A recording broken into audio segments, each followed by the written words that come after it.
A long time ago, in a galaxy far, far away, it is a period of... Oh, Sam, I'm afraid I need some further clarification. Ire, this isn't really a retelling. Well, from a certain point of view, it could be, depending on who you ask, but not the time for that. What's the matter? You have referred to this degree one as young Indiana Jones. Yeah, it felt simpler just to call it that. But my records indicate there are two separate shows with this phrase in the title. The Young Indiana Jones Chronicles and The Adventures of Young Indiana Jones. Exactly which show are you covering for this installment of Oops All TV? The first episode of the show that's on archive.org. We're watching it there since it's not on Disney Plus anymore. Shocker. But the show on archive.org is labeled The Young Indiana Jones Chronicles.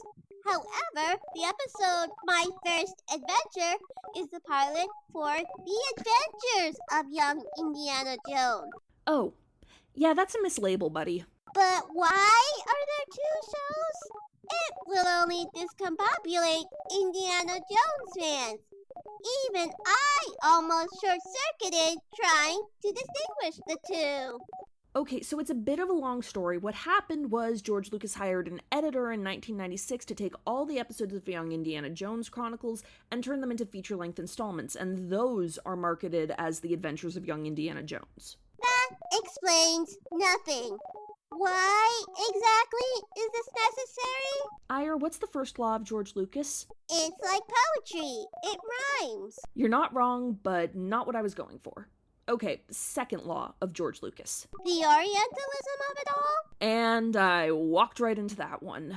Okay, let's try the third law of George Lucas. Making changes to your old stuff and repackaging it for audiences is a worthwhile artistic endeavor. There we go. I still do not like these laws, host Sam. You and me both, buddy. And the vast majority of Star Wars fans, too. The subject of this episode contains depictions of racist caricatures of Middle Eastern and African people, child abduction and enslavement, the use of brownface, and general Islamophobia, Orientalism, and British imperialism, and our discussion of the subject will touch on those themes. Please proceed according to your needs and comfort level. This podcast is for entertainment purposes only. The views expressed therein are solely those of the speakers and do not necessarily reflect the views of their employers.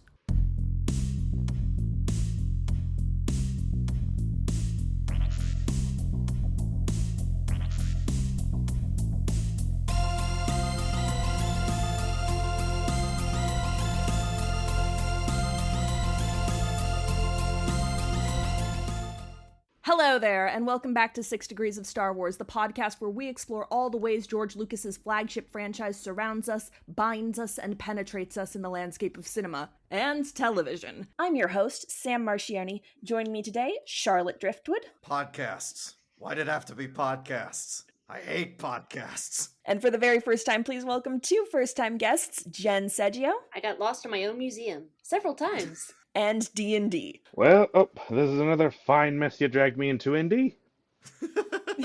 We are here to discuss a Degree 1, a Lucasfilm venture into television that is not on Disney Plus, but it is on archive.org. This is the Adventures of Young Indiana Jones. I'm still confused as to what the actual title is. There's 100 different things with Young Indiana Jones in the title, but basically there was a TV show, and then this was released in 2006 as a combination of half of the first episode of the TV show and an episode of the TV show that was never aired for reasons no one could potentially guess. Yeah. I can't imagine why they didn't do this. Something Nichols, something indie getting involved with a child slavery ring. Mm-hmm. Oof. I wasn't even thinking about that part. This is My First Adventure for anybody who wants to watch it. It is currently available on archive.org. Please mind the content warnings that I put in the beginning of this episode. Because I'm not kidding about the brown face. Yeah. No, they actually, there's a tutorial on how to do brown face at one point in the episode. Oh, right, I forgot about that part. My favorite makeup tutorial artist, Gibbs from Pirates of the Caribbean. Oh, Kevin McNally, why? Kevin McNally, I'm happy to see him even in something bad. Oh, frick, I didn't even realize that was him. I mean, I knew he looked familiar. I couldn't place it. Because he's a fucking actor. Yeah, Kevin McNally is one of those actors where it's like you don't recognize him at first, and then you realize, oh, that's him, and you're like, no matter what, I have a good time with you around. Like it doesn't even matter if Gerard Butler is killing you in a movie. You're fun. Or if you're in a less than stellar season of Supernatural. The way you could tell a Kevin McNally, because he's like a chameleon, he disappears into a role, but he's also like a badger in that he looks like a badger. So if you see a guy who looks like a badger, even if it sounds nothing like Gibbs, you should be like, is that Kevin McNally? So before this, my only prior experience with Young Indiana Jones was, weirdly enough, a choose your own adventure book. I was really into those books when I was in elementary school, middle school, and for some reason, my school library had one of them. And cool. It was themed around Young Indiana Jones. It was set in Paris. He was with the tutor. I don't know. I don't remember a lot of it, but I just remember that. Yeah. I previously tried to watch the episode that Carrie Fisher wrote and Ian McDiarmid is in, and it was too boring and I couldn't sit through it. Sorry, that's wild to me, knowing what the Carrie Fisher episode is about. The pacing on this show is bad. I was talking to Tony Goldmark while I was watching the show, and he was like, I've never gotten into it because I'm not interested in Indiana Jones on a TV budget that sounds like you wouldn't be able to do Spielbergian action. And I'm like, well, in this first episode, they get away with that by not even attempting it. The first one's a whodunit and not an action thing. And not a very good one. No. It is interesting, though, because Spielberg's philosophy, Spielberg is credited with creating the blockbuster. And what that means to Spielberg is, what if a movie was only the good parts? And so it's hard to go back and watch some of the old adventure movies, the Disney ones or the serials that inspired Indiana Jones, because the pacing is not as good, because the pacing of Spielberg movies is wholly a Spielberg invention. So doing it on a TV budget almost kind of feels like regressing. This is like a little closer to the things that Indiana Jones was paying tribute to, but you kind of don't want that. Yeah, having sat through a lot of David Gansel's riffs of the Captain America serial, the way they draw things out just so they could, bring people back later, even though it's just nothing but long recaps with a bit of repeated action at the end. It's just, I was getting a little bit of that. Spielberg made the right call in just condensing it all into just one thing. Boom, action, some cool lines, action. He's got it better than I could describe. It's like a movie. A Spielberg movie is like a movie trailer that's the length of a movie. As opposed to nowadays when a trailer just is the movie at trailer length. Right. Yeah. Well, society has degraded in a number of ways since then. This show, so I've been on this podcast, I believe, once before. Yes. And I stated, I don't really give a shit about Star Wars. But there's something you need to know about me. I fucking love Indiana Jones. My favorite film series is Pirates of the Caribbean, which has so many Indiana Jones references, the most specific of which being all the times Jack Sparrow has to grab his hat before something falls. And but my favorite property in the entire world is the Monkey Island series by LucasArts, which was put into production right after they finished the Last Crusade game. So like it's the exact same build of the engine, and as well as like there's so many references to the Last Crusade game. There's so many unnecessary references to Star Wars movies in Monkey Island, Star Wars and Indiana Jones and Monkey Island in general, because like I imagine in the 90s everyone would be referencing Star Wars that often if they had the legal permission to. But Young Indiana Jones is very important not to the Indiana Jones franchise. Indiana Jones fans don't give a shit, but is very important to the Star Wars franchise because this is where Lucas met Rick McCallum and I believe one of the other producers for the prequels, as well as like the prequels, especially Phantom Menace, just are young Indiana Jones. You guys right didn't down like to having a kid who's saying things like "yippee." He straight up said "yippee" in the first part of this episode, which so I was like, oh, and then the interstitial part where we see him leaving Egypt wasn't part of the episode originally because these were not meant to be the same episode.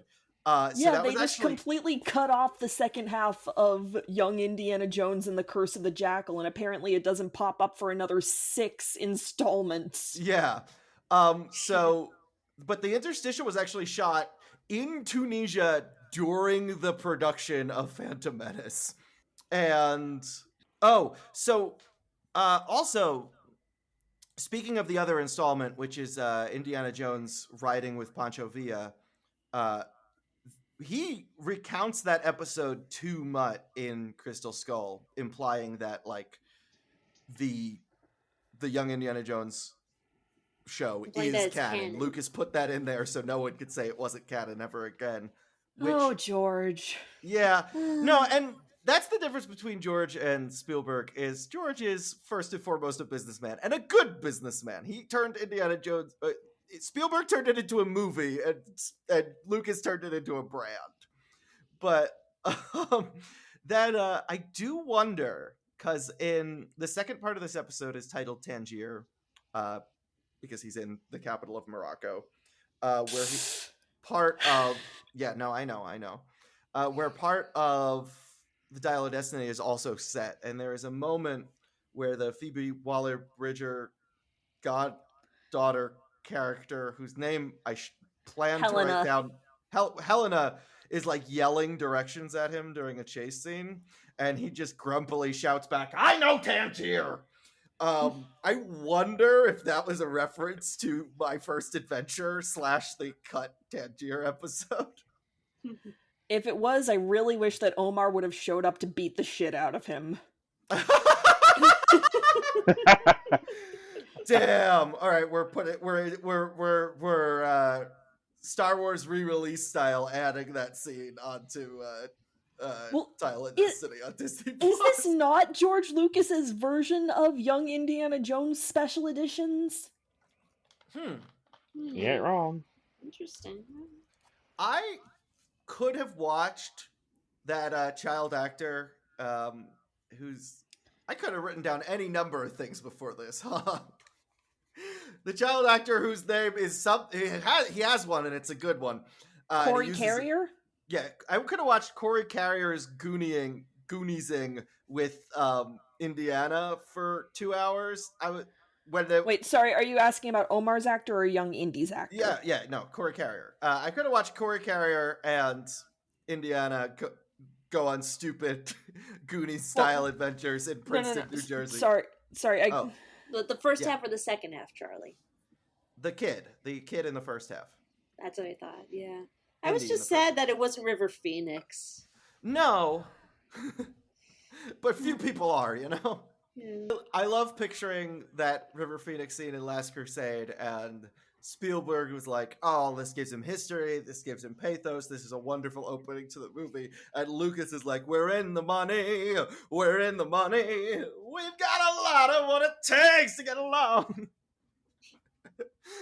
Because this is just like the River Phoenix sequence just forever. And I love specifically in the Cairo episode that there's a moment where Indy's watching a snake charmer and enjoying it, and it's like, right, he didn't fall into the snake crate yet. Oh yeah, he didn't. And he also goes from... When did that happen? He falls into a snake crate in Last Crusade when he's like when he's a teenager. Here when he's a kid, right. Just like, I haven't watched Last Crusade in a minute. I need to do that. Oh, it's good. You'll thank yourself. Arguably the best of the original trilogy, though I don't know. The first one, Raiders, is a classic. I don't know. I think there are some scenes in Raiders that if I went to a screening of, I'm comfortable going to the bathroom during, and I do not feel that way about Last Crusade. Also, Kid Indy seems to go from brunette to blonde to back throughout. Not even the second, but just the first part alone. And then he hits rapid fucking puberty for the second part. So I'm guessing that what happened was his hair was getting like sun bleached. Yeah, that's probably. I guess. But I mean, like, when he's born, he has this thick dark black hair, but yeah, just, then you see him in the next scene, I think he's like almost like a dirty blonde, then a regular blonde, then he kind of goes back to being brunette. It's weird. Hey, speaking of Raiders, a while back, a buddy of mine actually saw that in theaters at AMC. Cool. Yeah. It was still during like COVID, so we kind of had to wear masks. But other than that, it'll be a good time. What do you mean back during COVID is still a thing? I've seen it. Yeah, I've seen it in theaters myself a couple times, and even an outdoor screening or two. And always great. I've only ever seen Kingdom of the Crystal Skull in theaters. Oh, you're missing out, Charlie. No, I know. If I had the opportunity, I would. I mean, I've done the Indiana Jones stunt spectacular down at Disney World in Florida. Oh, me too.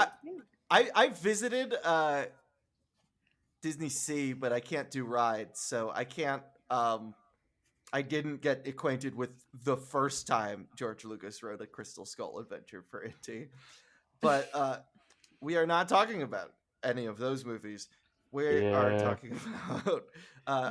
Okay, I was surprised with the level of control Lucas has over this series and with how he writes prequels. With how he writes prequel, I wasn't finished with the sentence. With the level of control he had and how he writes prequels, I was surprised that the second Indy arrives in Cairo, he wasn't been like, "Nice to meet you, my name's Salah. We're going to be friends." That's what I was expecting, and I was like, oh. But also, then when they went to a digging site, I was like, okay, they should have just done it. They should have just had him meet Salah, his best friend. Like, why is that not here? Well, I noticed at the digging site, they play the same chanting as they do in Raiders. Mm-hmm. Same exact they're referencing a movie you already like, so you think you like this. Yeah. And what's wild is I'm looking at the episodes that didn't happen. Apparently they did have at least 2 episodes planned where Indy was going to meet Belloc, but they don't have any episodes mentioned where Salah was supposed to come in. I'm like, I'm not 100% against not having Salah in there just because I'm worried that would involve even more brownface. Like, John Rhys Davies, compelling actor that he is, you are not Egyptian, sir. No, Listen, I feel 2 things about Salah. 1, he's the best part of the films, and part of that is John Rhys Davies' performance. Yeah, and 2, great sidekick. It's fucking weird that John Rhys Davies plays him. Especially, John Rhys Davies went on Larry King and stated that he does not believe any Muslim in the world is willing to condemn slavery. Ooh. Oh, God. Awkward. And then he still got to reprise Salah after that. But what I'm saying is this would have been an opportunity to cast an actual Egyptian child actor as Salah. True. God, now that you also mentioned, like, meeting Belloc, for some reason, I just imagine him having, like, a Gary Oak and Ash Ketchum rivalry. As young kids. Belloc was here. Henry is a loser. Mm-hmm. With his harem of cheerleaders accompanying him everywhere he goes. In the prologue of Last Crusade, we see him get his bullwhip, we see him get his hat, we see him get his scar, and we see him get a fear of snakes. And at that point, he is already going by his dog's name, Indiana. So I do question setting a story before that, because now we have a character who's not named Indiana Jones, not dressed like Indiana Jones. Kevin McNally was calling him Indy a few times. I'm like, when did that happen? Because His tutor lady is still calling him Henry. His mother is still calling him Henry. His dad's calling him Junior. I didn't catch that. That's hilarious. Did he just go up to, strangers whom he's like, oh, don't call me that when parents are around. Call me Indy. Indy's a cool name. Yeah, call me my dog's name. No, supposedly, I was looking this up. There is a set point in canon where it was when Indiana, the dog, dies, that he adopted it as his nickname. And that happens either during the show or the novels, but we know what year that happens. And it is after 1909. And what happened is the Tangier episode, as you could tell by the actor's age, is supposed to be a few years after the Egypt episode, but they just retconned that and changed the titles on screen to have 1909 on them instead. Meaning this would have been the point in canon where his name was Indiana. So there's no reason Kevin McNally's calling him. Let's say, here's our explanation. Henry told him everything about his life, and he got some of the details mixed up, and he keeps accidentally calling Henry's son by Henry's Wait. So are you saying like the entire first half of this episode, including like the opening narration, that's just everything Indy is telling Kevin McNally? No, I'm saying Henry Sr. By the way, the actor playing Henry Sr., amazing Sean Connery impression. Lloyd Owen. Fun, yeah. He, biopic level, especially because he's Welsh, not Scottish. They're similar accents, so he's fucking it up. I'm not one to notice. But, I'm saying Henry Sr. is like, yeah, I have a son. His name's Henry Jr. I have a dog. His name's Indiana. And what if Kevin McNally just got the details mixed up in his head and kept accidentally calling the dog's name? And that's when the idea set, like, it's kind of cool to be called that. Maybe I should start going by that. What if that's why he's calling him? Also, I'm from New Jersey. Sam, you mentioned your parent. My dad's from Jersey. I didn't know that one of my favorite film protagonists is from New Jersey. I mean, it makes sense. Princeton sounds like a place where Henry Sr. might teach. But also, I was thinking during the second episode when he's like getting kidnapped because he's stupid and following a guy into a dark alley. I was like, this is the problem with being from central New Jersey. If you were a little closer to New York City or Philadelphia, you'd be a little more street smart. I lived in central New Jersey for a short time after living in North Jersey my whole life, and the culture is absolutely different. And one thing I noticed is that when old people want to get your attention, I was working at a movie theater, when they want to get your attention, they'll gently caress your back. And my North Jersey instincts say you're supposed to then punch them in the face. But apparently that's just a normal way to get an employee's attention in central New Jersey.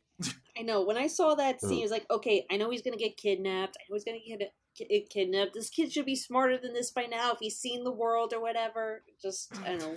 No, kidnapped already so we can move on. It's been retconned so he's seen 2 other countries. When they shot it, he had seen the world, but... I mean, part of how you knew he was going to get kidnapped is because you can't show somebody's decapitated and salted head on primetime TV. Yeah, we can gotta go to HBO for that. We can show a lot of outdated stereotypes, but we can't show decapitated heads. Well, it depends on how salted. Yeah. If there's enough salt, you can't see the head, and it's good, right? Is it salty enough that way you can partner with Utz or Lay's and make like a little tie into it, kind of similar to Surveys Like Crystal? I mean, like, the reason that do you know why there aren't a whole lot of mummies left and why finding Tutankhamun was notable? The Victorians ate them all? The Victorians ate them all! So, I don't know that eating dried, pickled human is out of place in this episode at all. I mean, hey, in this universe, people eat monkey brains. Nothing is out of the question. And only in this universe. If anyone's internalized that from Temple of Doom, I want you to know that it's never actually happened. Yeah. I think the only other time I ever heard something like that mentioned is in Clue. And I don't even know if that's just, I don't know, something they pulled out of their ass. Clue. Yeah, me too. Now I want to watch Clue. Oh yeah, I enjoyed it myself when I saw it. I got the 4K for Christmas. I've been meaning to pop it in. Continuing in the Egypt part that is first half of a story that we won't see the end of for another 5 or 6 episodes. Number one, it's wild to me that they just go to the pyramids and then their guide ditches them there. But then T.E. Lawrence shows up. That was so fucking weird. It was just like, what, can he just like sense other Oxford people? How did he? But I mean, their guide ditched them because Miss Seymour, the tutor, was being a Karen. Yeah, she stiffed him, and it's like, yeah, good job, dude. I would have done the same. I didn't realize she stiffed him. I thought it was because she insisted on climbing the pyramids and wasn't listening to him. She said, Indy explained to her, Henry explained to her that, hey, he asked for 30, why did you give him 10? And she said, bartering is in these people's nature. And I was like, that guy's gonna fucking ditch them. And like, good for him. Yeah, good for him. Honestly, valid. But also, like, it's so weird with T.E. Lawrence, because he'll be, like, weirdly based at certain points, and then he is exactly what you would expect someone who is a member of the British armed forces to be like. It's almost as if, like, this was written in the 90s, and the rich white people in charge of this company thought history was over, and we could just talk about horrors of the past like they would never happen again. Yeah. I actually have a bit of a connection to T.E. Lawrence. Is he a real dude? I mean, I did not process super interesting, but he is a real dude. Yeah, it's not super interesting, but it is a real connection. This past year in college, I took an archives class, and I had to work with like an outside source, a real archives, and I helped someone who was transcribing and preserving all these transcripts by this famous newscaster at the time, Lowell Thomas, and he was the guy who made T.E. Lawrence famous, who brought stories of him all over the world when he was doing his thing in the 1900s. That does belong in a museum. Yeah. It did. You sneak. Even though I didn't really get to take a look at like his documents of T.E. Lawrence, I got to see a lot of radio transcripts of him like the early 60s. So he was talking about, this newcomer, JFK, who's an upstart in the Democratic Party, and this is going on with Russia. They're just doing testing and no need to panic. And just, really weird, fascinating, view of news at the time.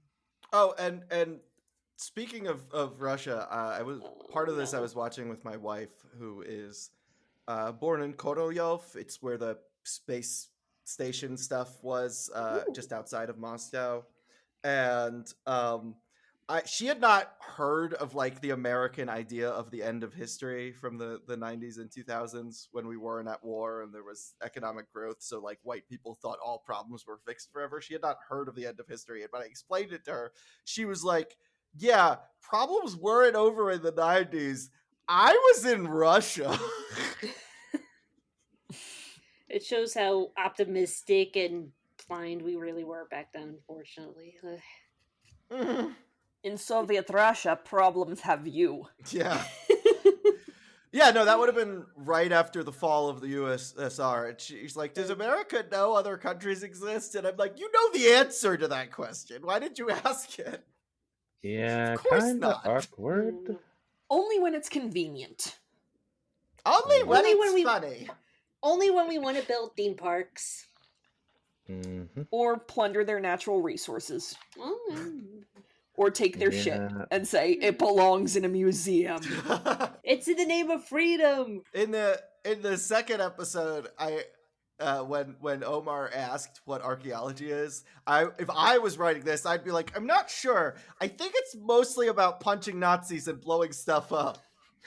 Maybe I'll expand my. Oh, I just remembered a joke I wanted to tell. When he the beginning in Princeton with him hanging out with his dog is fucking fantastic, and I wish the whole episode was that. But there's a bit where he's like, I never cared for school, and he sneaks out the window, and I'm like, that is exactly how he treated being a professor as well. Nothing changed. Yeah. Never change, indeed. This is once again a reminder. I'm going to do this basically every time we do an Indiana Jones thing. McSweeney's Dr. Henry Jones denied tenure. Excellent piece of writing. Hilarious. I saw a TikTok recently that was Indiana Jones' his substitute teacher, who was like, he's in Germany right now. Oh, you're asking why someone would be in Germany now? I don't know. It doesn't make sense to me either. Ooh. Yeah, no. It's really funny seeing Henry Sr. do regular, normal professor stuff in this show, because it's like, oh, so like he didn't learn from his dad at all. I mean, that's evident by the way they interact in the third movie. But well, I don't know, my theory is by the time his wife died, he just threw himself into searching for the Holy Grail, and then he became like the professor who was ditching every opportunity to go treasure hunting or whatever. I did compliment the actor's performance, but one thing, I think he's not playing it nerdy enough, and I think that's because there's no examples to follow if you're doing 60s Sean Connery. You have to be a little James Bondy. True. Yeah, true. Also, like, speaking as a dramaturg, I don't think the writing team went any further than, I'm giving lectures to important universities and the Sultanate and the Sheikh or whoever. Yeah. But, I mean, that's way closer to being a professor than whatever the fuck Indy grows up to do. Well, Marshall College is not as prestigious a university as Princeton. That's true. Exhibit A, they employ a treasure hunter and a grave robber. I love that he's like, hey, there might be poison gas. Anyway, you want to come see this kid? I'm like, what? This doesn't make any sense. Why are you doing this way? This will end badly. Let the kid who join us in exploring an unopened and dangerous tomb. What could go wrong? Honestly, they didn't invent safety until about the 1980s. Miss Seymour is real lucky she is not actually his governess, because she would get fired so fast. Oh, yeah. Yeah. Oh, yeah. Also, like, was I incorrect, or was that mummy that fell on top of Indy still squishy? Well, it's probably not a very expensive prop, so... Yeah. No, but, like, Yay, that's just... mummy trauma. Oh, God. That's so gross to think about. I also pointed out, his name's not Indiana, and he doesn't wear a fedora or use a whip. So why are we making a story about this character? But like, also in the Mummy Curse episode, the supernatural is not proven to be real at the end. So I'm like, oh, so this is like the experience of not watching Indiana Jones, except Indiana Jones is there. The movies have a specific. I guess he wouldn't have been a skeptic at the beginning of Temple of Doom, which is the first chronological film, because it's a prequel. He wouldn't have been a skeptic at the beginning of Temple of Doom if he was like, "Oh yeah, I fucking met a mummy when I was 8, so like, don't worry, I got it handled." Okay,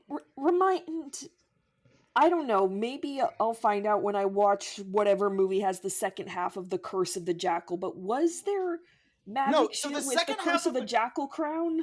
The second half of The Curse of the Jackal, to the best of my knowledge, is an unrelated story with a older Indiana Jones going on an adventure with Pancho Villa. It is not you did not see a story that didn't have a conclusion. I regret to inform you, you watched the conclusion. Yeah, I had a feeling. But the guy, he got away with the crown. Yep. He that don't make no sense. Nope. Okay. I should say this. When it comes to George Lucas properties, you really should not try to question them all the time, because George is a crazy man. It's just a show. You should really just relax. Exactly. You have severely misunderstood my brand if you think that is how things are going to go. No, I regret to inform you, you watched the entirety of the Curse of the Mummy story. And the thing originally with the title had an unrelated story that took place in Mexico like 10 years or like 5 years later. Well, no, I'm now like looking at the descriptions. Like, apparently when he's in Mexico in 1916, he recognizes the guy who took the jackal crown and like steals it back or some shit. That's the opening. That's just the fucking open. That was the first episode. That's just the fucking opening to Last Crusade. He goes after this treasure as a kid, encounters it again as an adult, and then blows it up and also the ship it's on, because that's how all of his experiences tend to end. Yeah, but he got the treasure back, No, he said I had it, Marcus. It was in my hands. So no. Well, but I guess he gets the crown back. I don't know. Well, maybe at some point, out of our own curiosity, we could watch the Pancho Villa episode. Yeah, I could have sworn that he came back with the cross with the third one. The one where he said, like, I had it in my hands was the idol from Raiders. Okay, I'm confusing it then. Okay, he did get the cross of Coronado. Okay, but yeah, even still, yeah, that showing him try to get it as a kid and fail, and then show him encounter it years later and succeed is just, I mean, I guess it is a spin-off of the opening of Last Crusade, but that's so fucking on the nose. Mm-hmm. And my bad. I believe you, Jen. No, it's okay. So I did admittedly find it kind of interesting. They, instead of supernatural shenanigans, like I kind of assumed there'd be, the first half is a whodunit. It's a whodunit that is initially blamed on supernatural shenanigans, so it is a Scooby-Doo episode. Oh yeah. Oh yeah, I didn't even notice that. Oh crap, you're right. This is a Scooby-Doo episode. Like snakes. You're just missing it, and like the more or like October-ish aspects, and yeah, this is pretty much a Scooby-Doo episode. This is not going to be. I'm going to be completely honest with you guys. I didn't hate either of these episodes. I have enormous problems with the second episode, but they also remembered to put tension and action scenes in that one. So I'll give them. I'll add Kevin McNally's in it, which is a plus for anything. Yeah. So that one's like understandable. That one's like a C-, C+ ish range for me. But I didn't hate either of these. But they're not entering my Halloween rotation. I mean, I think the problem with the Curse of the Jackal part of it is that I'd kind of rather be watching T.E. Lawrence. Mm-hmm. Well, I didn't know who he was. He seems to have some cool shit going on. He seems like he's fun and charming. He seems like he's the only agnostic in the turn of the century. Yeah, he's... Well, you know Lawrence of Arabia?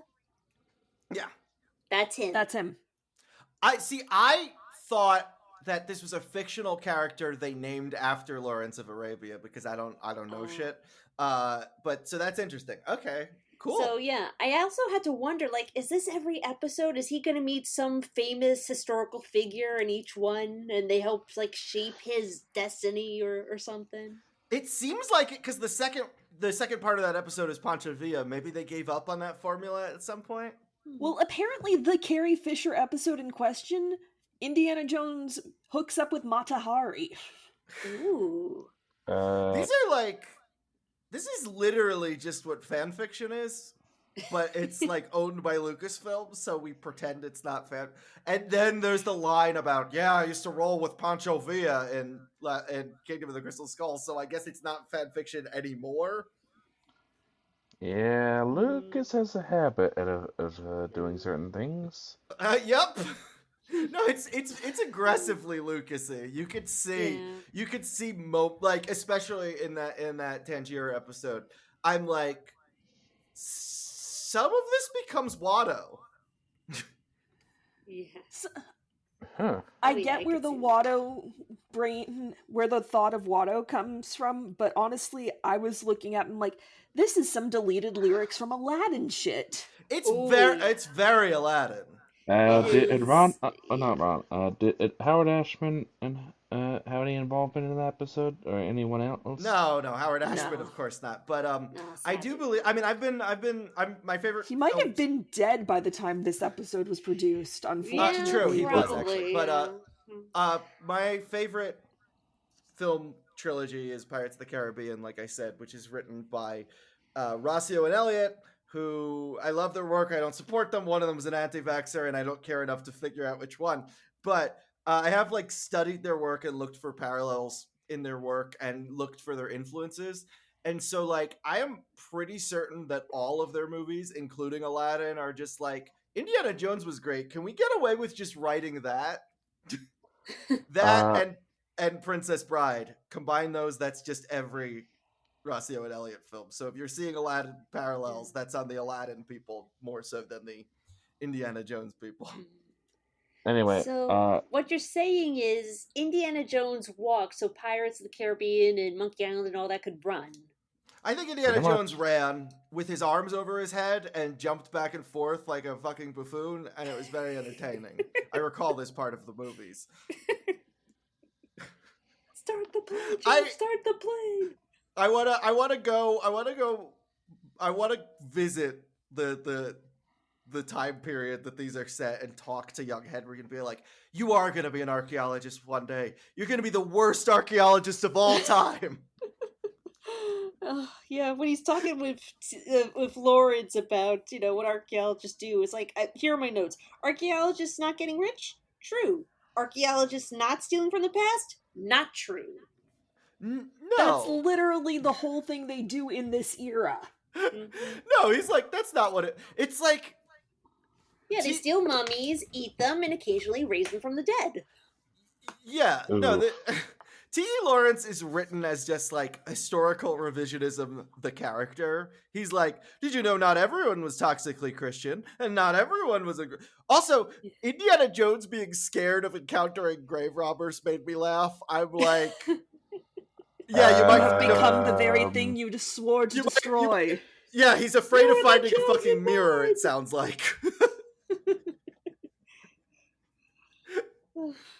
Yeah. Also, there was a line about them being the first people to climb the pyramid since they were built, and it was like, yeah, because you're not supposed to do that, lady. Yeah. Get down from there.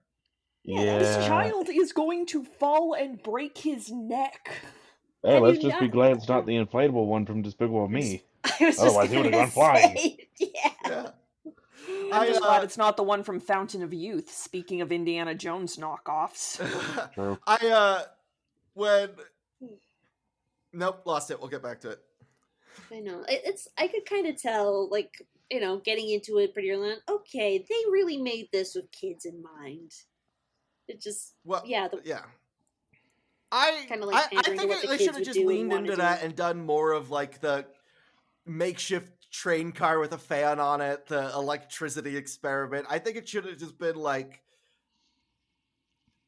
young Henry and his dog doing stupid shit in Princeton. I think they're trying to like, well, I guess there was a huge push for educational content in the 90s, and that's why this kind of takes the tone. Probably. Well, I mean, that's why I think they also kind of like go on, like you said, how Lawrence was cool with like talking about, all these other beliefs have different ideas about what happens after death and the afterlife. It was cool, it was entertaining. I could see, but yeah, I could see it was just, kind of geared towards kids to teach them about the world or different things. Yeah. If you're learning about the Muslim religion from Indiana Jones, find a different source, please. Yeah. Well, it's either that or the news, and I don't know which one would be worse. It was either that or what, you said? It's either that or the news, and I don't know which one is worse. Oh, the news or Aladdin. So, like, overall, you're kind of fucked. Yeah. Yep. Yeah, we're a long ways off from the Proud Family episode, I think. But, yeah. So, I think a whodunit is a good way to do tension if you don't have the budget for action sequences. Like, the reason Scooby-Doo is a whodunit is because parent groups were complaining about the punching in Super Friends and some other Hanna-Barbera shows. So they're like, how do we do something exciting for children where no one punches anyone? And so every time I watch Mystery Incorporated and someone punches someone, I'm like, hey, this isn't what you're about. This is what the would Joe and exact William have opposite of wanted? No, let's But be real here, though. the second one, there's some actual action in the bazaar, which totally reminds me of Marion and the Many Baskets, and like it was decent action for TV budget in that second episode. Yeah, the first one not so much. I was they did get close to some Wile E. Coyote shenanigans with the guy with the plunger being very close to the blasting zone. I thought he was going to be flying or blow himself up or something when this was back when actors were expendable, so if he did, it's fine. Yeah, and I think that's also like another small problem I have is that one of the best things that can happen in a whodunit is to have memorable characters, and unfortunately nobody who is a suspect is anybody who made any kind of an impact on me. I'm sorry, you all kind of look the same. You're generic people who maybe white, maybe brown, I don't know. The lighting's kind of shitty and washing you all out. Yeah, the accents are kind of inconsistent. But the only one okay, then an easy way to revise this. If you do a murder mystery and T.E. Lawrence is a suspect, that's gonna stick in people's fucking minds. The only one I kind of remembered was like the French photographer, because he's played by Tony Robinson, Baldric from Blackadder. And even then, he doesn't really get anything funny to do or say. He's just it is weird to get the comedy partner of Rowan Atkinson and then not have him do any comedy. With a lot of what I've seen and what I remember from when I was younger, when I saw this for the first time, yeah, it did not age well from what I saw. And a good rule of thumb when it comes to movies, if your film is not primarily set in the U.S., maybe not the best idea to do a TV show. If you have people of that culture as sensitivity readers, then it's you could do something tasteful. It is possible to respect another culture. And George Lucas raises his hands and goes, "What's sensitivity?" You have a great George Lucas impression. You don't get to doing You spend enough time on this show, you will learn how to do the George Lucas voice. I was just going to say, you don't get to running a podcast about George without learning how to impersonate him. Yeah, I know. But Baldric is a much funnier character than we've had before. I think he's the key to all of this. Kind of wish we could have seen what it would be like if it was just Baldric dropped in there, what he would do. I mean, that's Baldric's whole thing, is being randomly dropped in various periods of history and countries. That's his whole shtick. Yeah, true. We've been trying our hardest to not say anything about the second part of this thus far. Can I just say one more thing about the first half before we go? Yes. Good idea. Okay, there's this whole recurring thing with the silver powder that shows up, and they think it's part of the curse. And my thought was, damn it, Buddy Epson, the Tin Man strikes again. Dun dun dun. So I just knew we were in for a bad time with the Tangier episode when Indiana Jones was like way too excited to learn that people still got enslaved in Morocco. And then he said, "What's a slave?" And I'm like, okay, so he actually says, "What do slaves do?" It's like, oh no, don't open that can of worms, no. And it's supposed to be educational from an end of history perspective, I think. If I had to guess what they were going for, I mean, but I don't know. I don't know if the way to educate people about the horrors of slavery is to do it through the perspective of a righteous white person. I mean, at one point, Miss Seymour, she says, "Oh, only uncivilized countries have this." Well, guess where else they had it? Guess where else they had it, like 20, 30 years ago? Guess where they still have it in some countries as punishment for a crime. But yeah, no, slavery would have existed in the U.S. during Miss Seymour's lifetime. She lives at the end of history too, but her end of history is the turn of the century. But okay, there's one line of dialogue in this episode. So my wife was watching this and she's like, "Isn't this kind of white savior-ish?" And I was like, "Kind of." What do you mean, kind of? But that's kind of what Indiana Jones runs on too. White people saving the day. Yeah. I mean, what I would argue is that it doesn't really do any actual saving, because at the end of the day, Omar just goes back to being enslaved. But it's okay, because it's a nice white lady who's enslaving him instead of garish stereotypes. So this would have been about 3 years before slavery was made illegal in Morocco, and I just read this on the wiki. I don't know where this is confirmed. It did not have a citation, but Omar holds on to his obsession with the ocean and becomes a captain of a ship. Supposedly, because he will be free in like 3 years, which I think is part of why they're comfortable telling the story. They shouldn't be comfortable telling the story, but I gotta tell you, one line here in the script was like really good and felt like Spielberg-y banter, where Henry Jr. says, I can't be a slave. I'm supposed to learn Latin. And Omar responds, slaves don't have to know Latin. And that got a laugh out of me. That felt like it could be a line from an Indiana Jones movie. True. That's another missed opportunity too. You brought up, he's still obsessed with the ocean. He could have been the ship captain he knows in Raiders. I don't know that he's not. I don't remember the ship captain in Raiders' names. Let's look it up, shall we? Okay. Omar was okay. There's a character. No, that's a different Omar. Is there a disambiguation, or are you just not going to give me one of those? Because I just remember the one black person in Raiders is the. Yeah, so he definitely can't be the captain in Raiders because they named another character in Raiders, Omar, Salah's brother-in-law. Yeah. But okay. I mean, I'm not sure that George knows any other names exist for Muslim people. He knows Salah. No, let's just say he's the ship captain in Raiders. Like, I don't know. People complain about the Star Wars prequels being like, this is how this happened in the universe. Isn't that cool?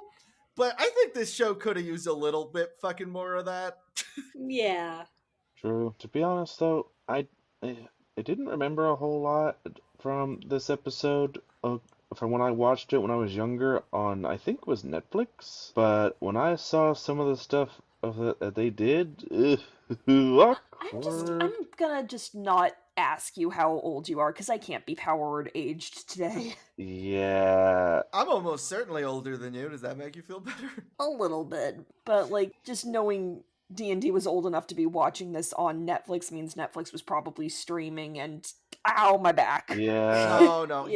Here's how I see it. The older you are, the longer it's been since you last had to do homework. And I think about that every single day, and it makes my day a little bit brighter. I was like, you know what? Yep.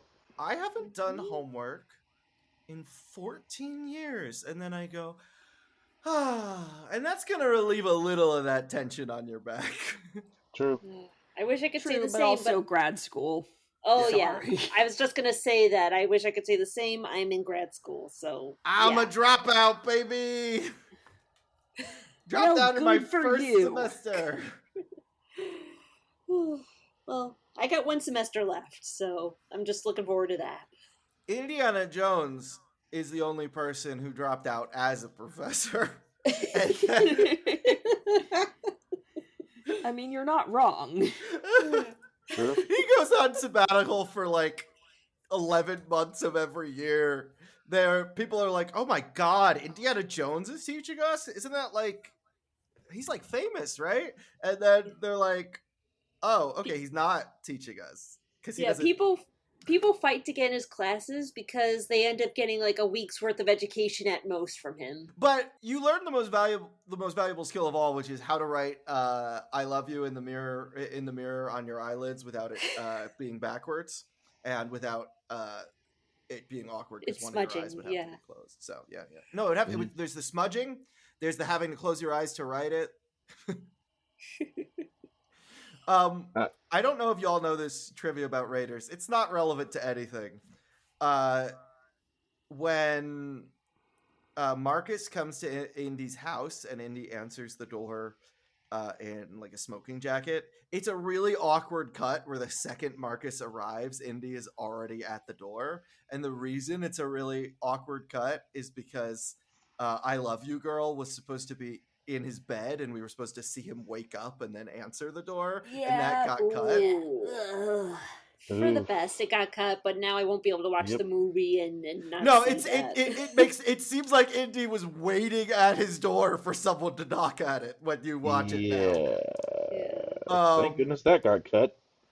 But I pointed that out to a friend of mine when we were watching the movie, and then they pointed out he has like an Apple that he's doing like prop work with because it's a Spielberg movie and people do things while they're talking. Not throwing shade at any director in particular. I mean, is that a Spielberg thing or is that just an autistic thing? True. Yeah, but I mean... I need to be stimming. No, it's definitely not an autistic thing because it never, ever happens in the prequels. Everyone's hands are at their sides when they speak or in their robe. But that's why I mentioned it. But the Apple gets on his desk. We see one of his male students like sneakily place it on his desk and then run out of the room as quickly as possible. And it's like, oh, he was sleeping with all of his students. Bisexual disaster. It shows. Yeah. If you guys want to claim him, you can. But there's one problem. One? Okay, fair. There's a lot of them, but if that is the case, are we sure? Oh wait, no. He teaches at college? Never mind then. You know how the only sex crime we can get Indy for is Marion. That's so weird. I was watching Raiders with my friends my friend Shelby who loves the movie, and my friend Lorelai who's never seen it but was like on their phone the whole time, and we didn't mind that much. Whatever. It's not a big deal. But they look up towards the end of the movie, see Marion and Indy kissing, and say, just by viewing how old the actors are, go, how old are these characters supposed to be? And then everyone else in the room in unison goes, don't worry about it, don't ask about it, it's fine. Ooh, yeah. Awkward. So, should we get back to talking about the slavery, or... To be honest, with a lot of what's in this show, are we sure it's a good idea and just not go off on a wild tangent? So many crimes against humanity, so little time. I'm gonna put. So should we get back to talking about the slavery, or as the top 5 worst segues? Top 5 best ways to kill the moon at a party. I would say. Yeah. Dang it, my well, guilt's the options flaring up are again. that we talk about the slavery plot, or we talk about the brown face tutorial. Neither. Chestnut oil. I didn't know about that one. That's really, really. That'll come in handy next time I have to do brown face. Charlie, what do you mean next time? I mean sarcasm. Yeah. I already have olive skin. I'm non-white, passing Jewish. 2, live in Mexico. I have no problem getting a tan. So when we first see them going through the market, people are screaming at them and spitting on them because they're Christians, which earned. I'm gonna go with earned, but I mean, in 2025, this is what evangelicals think the whole world is like, and I'm like, you're tripping. They should definitely it's your get fault. that kind of treatment. There's a reason. No. Like, if that ever did happen, you caused that. It's like, why would someone hold me accountable for the crimes I did? How was I supposed to know there'd be consequences for my actions? Exactly. So, but to the turban and wrapping his face, and then just speaking the language fluently, probably would have done the trick. I think the chestnut oil was. Is it? Is it reasonable to say that the brown face was a mistake? Was it faux pas? Yeah, it's definitely reasonable. Oh, yeah. Definitely. And then Indy gets so excited that he's like, I want to do brown face! Oh! I mean, the kids in Stand By Me wanted to go see a dead body. They didn't have to go into brown face to see the same thing. Wait a second, this is just Stand By Me. Wait a second. But with human trafficking. Yeah. Is there human trafficking? I've never seen Stand By Me. No. I don't think so. I have not either. I haven't seen it either. I just know that it's a movie. I want to I've see seen it at some point. No, this is... I did also compare his adventures with his dog to Goonies. The idea, there was so much... child adventure was a huge fucking genre in the 80s. Spielberg probably pioneered it. He loves using child actors in his films and was considered the best director at directing children. You would think when you hear Young Indiana Jones Chronicles, Young Indiana Jones Adventures, one of the 30 titles this franchise has, that you'd be like, oh, so it's like Goonies and Stand By Me plus Indiana Jones. And it's like, almost. Not enough. Yeah. Maybe the Choose Your Own Adventure was that, because they didn't have to budget things or have a quota for educational content. Very loosely defined educational content. We cannot stress that enough. I don't think this would have held up to snuff even in the 90s. This is plausible deniability educational content. I mean, the woman who owns him is like, oh, he's better off as a slave because he gets, he's got food and his place to sleep. Yeah, thanks, J.K. Rowling. Yeah, no. Cultural attitudes from the people who are generally portrayed as in the wrong in this episode are gone by the 90s, and no one in the 90s is writing stories that hold that same exact weight as, no one misses moral antagonists of this educational episode. Because the rebuttal to that in the episode, the moral of the episode is that slavery is wrong, and the rebuttal to that is, freedom. But what if I do it nicely? Freedom is worth trading for literally anything else. During the slave auction of Indies, I say to my wife, he actually doesn't get sold into slavery. I know this because I saw a couple of movies about him when he was older. And she was like, I don't know. That doesn't sound familiar to me. Nah. Yeah, it's weird. It's really weird. It's a cut episode that did not come out until 10 years after it was shot. And it's never been officially stated why, because there's a such thing as stating the obvious. Yeah, let's just be glad that this has not had a big official release since the 90s. Unless you count archive.org. Well, yeah. I meant. Well, archive.org's got a bunch of wild shit on it, and we love it. Mm-hmm. I once bought a whole bunch of games for free on it. Archive.org, you keep doing you.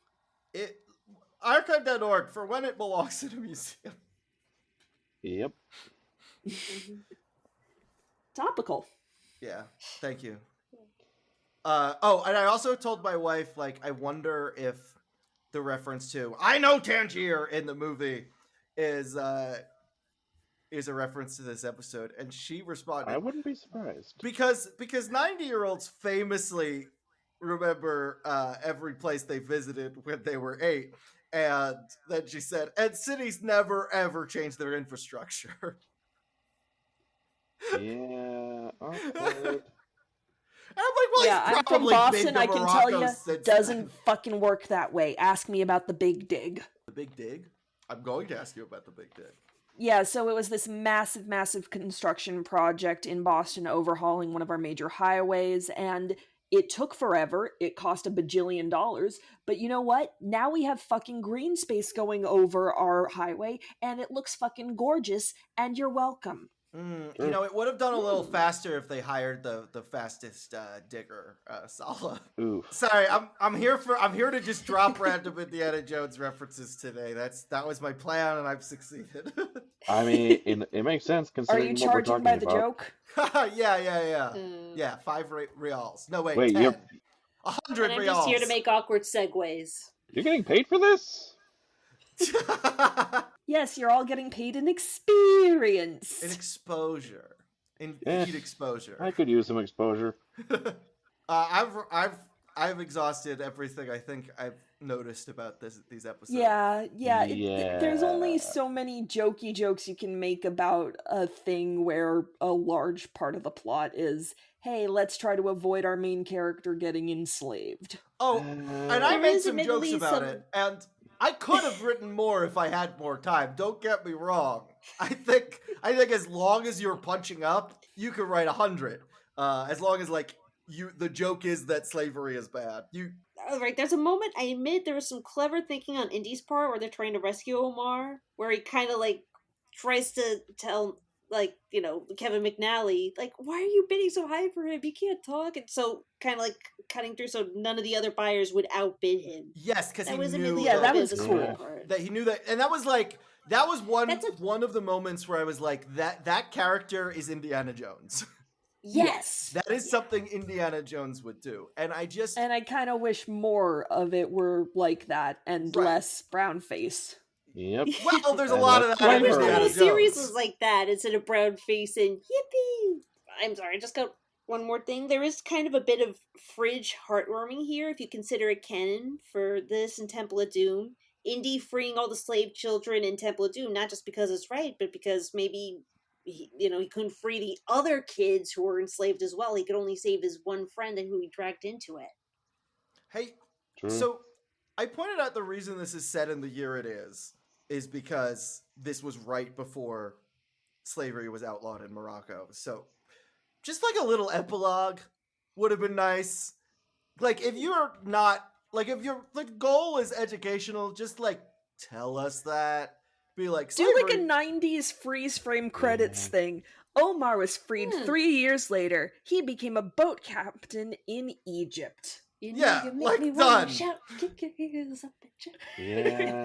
He became a boat captain in Russia, then decided he didn't like that job and moved back to a climate he was used to.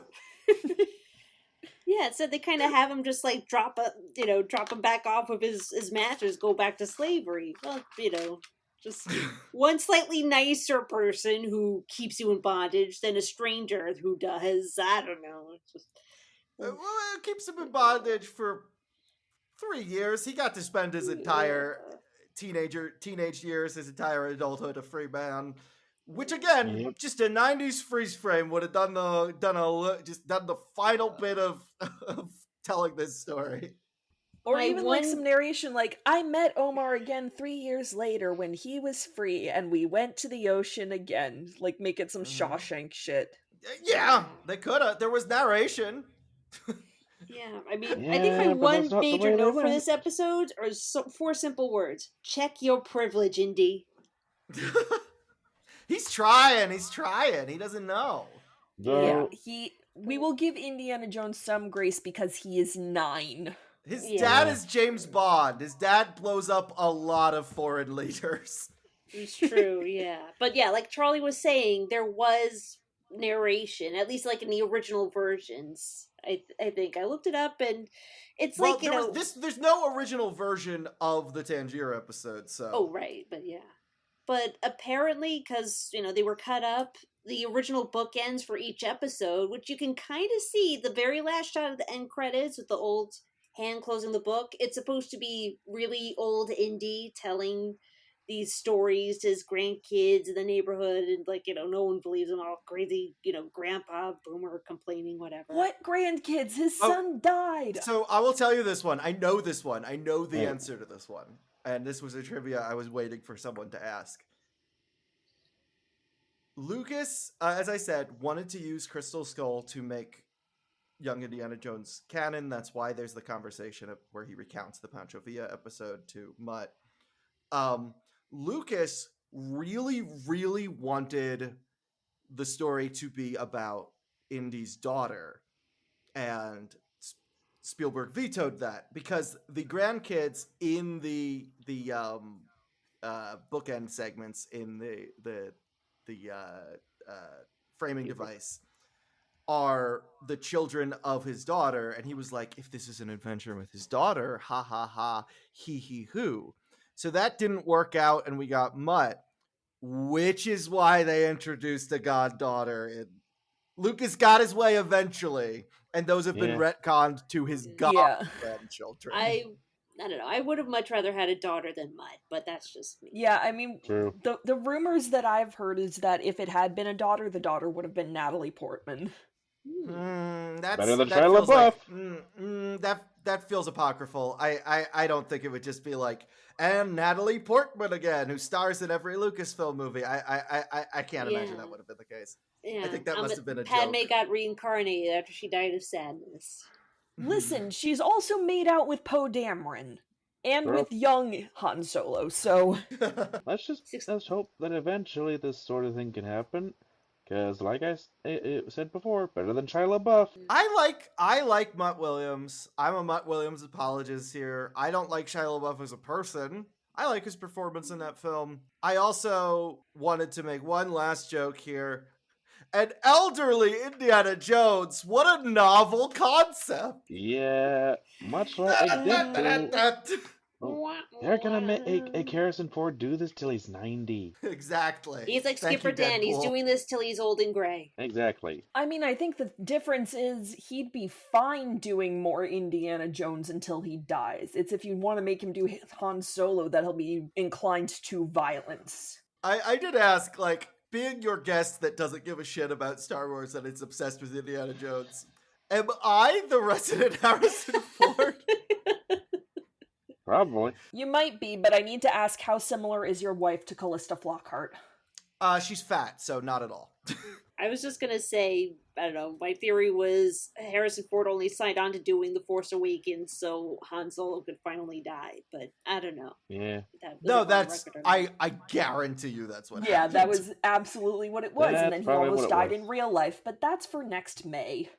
When he got in a plane crash? No, when the door dropped on him. Got it. During filming. It's a whole backstory. And since I think we've had more than enough backstory for one episode, I will ask, is the Force with it? The Force is with it. It's dated in some aspects, but still had fun watching it. Maybe I'm only saying this comparatively because I previously tried sitting through an episode and couldn't because it was so boring and didn't have that problem this time. But yeah, the Force is with it. Why not?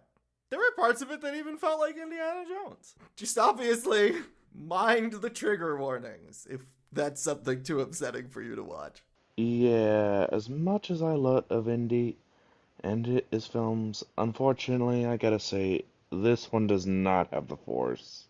Yeah, for me, there's just entirely too much of George Lucas's worst impulses, so Force is not with it for me.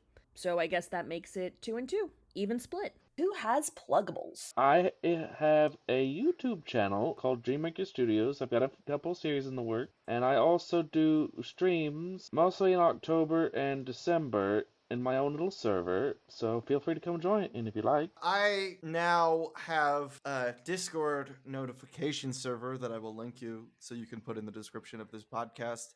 What I did in the past is not important. I don't make as much money from stuff I did in the past, so please follow my upcoming work. Okay, I've got a YouTube channel, the It and FIT, where I mostly just post random silly videos. I have a blog up on the shelf, which has been dormant for a little while, but it just hit 10 years this past weekend. And I'm going to get back into like writing my, movie reviews, TV, whatever comes to mind.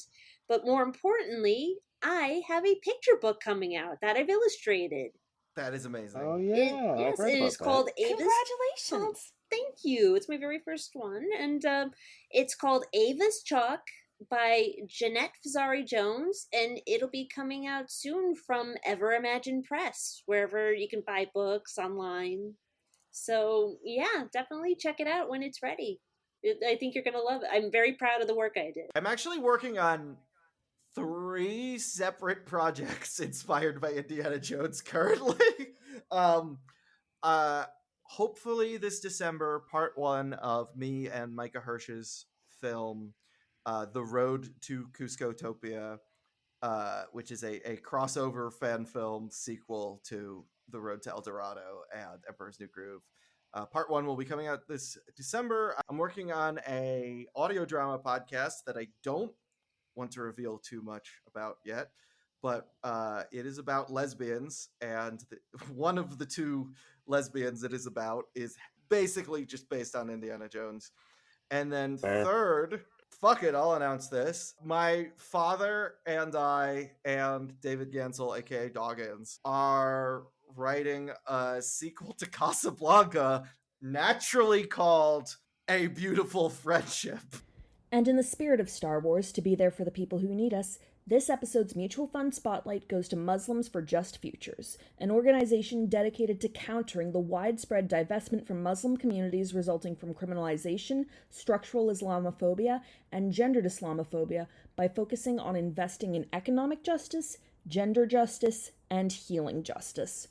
The link can be found in the description, as well as on my various socials at Demisem. Our theme music is provided by Refractory Period, the 2 girls, 1 beat synth pop sensation. You can follow them on Instagram at Refractory Period, the band. To further support this podcast, please subscribe to us on your platform of choice, leave reviews, and share with your friends to boost our visibility, and consider joining our Patreon. And now, it's time to turn to the Chance Cube to see where our journey takes us next.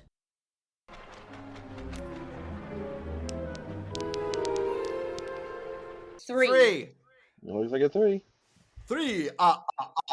3 shall be the number, and the number shall be 3, which means, oh boy, next episode. We're technically doing Star Wars again, because what we're doing is the Phineas and Ferb Star Wars. Oh yeah, I saw that. Oh man, that's like one of my favorites. So that'll make my life a lot easier. We'll see you all next time. Until then, stay safe, stay strong, stay beautiful, and may the Force be with you.